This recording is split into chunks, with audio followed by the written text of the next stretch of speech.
Hello everyone, and welcome to the first ever episode of Who, What, Where, When, Why, How, and Is. I want to thank you for clicking on this video, as even a simple view means the world to me as a new channel. So if you enjoyed this episode, please tell me that by hitting that like button. Every day from now until who knows when, I will be uploading a video that is tasked with answering a simple, unique question. Some of these questions I've been asking myself for years, and some I wrote down a few days ago. Whatever they are, I promise they are as distinctive as possible, and I hope you will find them interesting. The little niche that I'm carving out for my channel is straightforward. As you can see, my channel name has 7 different question words, and by a complete coincidence, the average week has 7 days.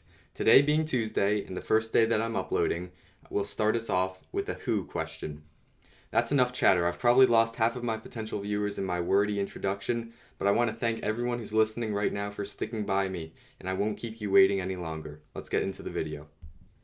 I've just returned from a 4-day journey in a foreign, wild, and oftentimes uncontrollable land.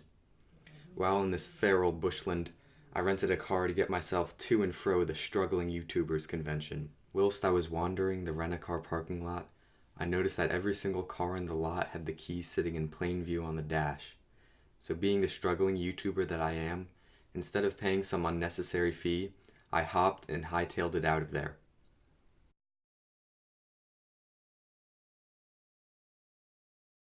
Okay, I lied, I didn't do that. But do you know why I didn't do that? The only thing stopping me were a few pieces of metal barely an inch off the ground. Only in the writing of this script did I learn that these little stinkers are called spike strips. Of course, at the time, I didn't care what they were called. I was sitting there thinking, who's the wet blanket that made these things? And there's the title of my first questionable video. Ignoring the wet blanket part, we are faced with the question, who created the spike strip? A simple Google search will always yield plenty of information.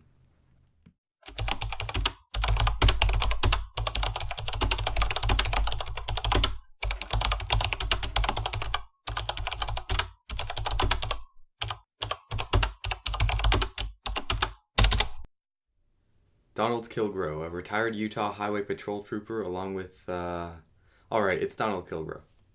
Did you ever play a video game where you could put down caltrops and it was supposed to kill the enemy soldiers on horse? Well, that was the inspiration for Donald's design. To be honest, it's pretty clever and makes me want to examine other medieval weapons, market them as some other modern day use, make a fortune, and retire early. But alas, I'm already partway done this script and I want to finish it now. Well, the Army has created their own version of Kilgore's invention, and as it turns out, they're pretty dangerous. In 2011 alone, 5 officers were killed while deploying the strips. And it's not only police officers and rent-a-car centers using these strips now. They've been banned in New South Wales of Australia since 2003 because a police officer was killed by a criminal who got his hands on a set. Fortunately, there have been more modifications made to the new age caltrops, with companies making the spikes detachable so the air doesn't go gushing out of the tires all at once and the car spins out of control.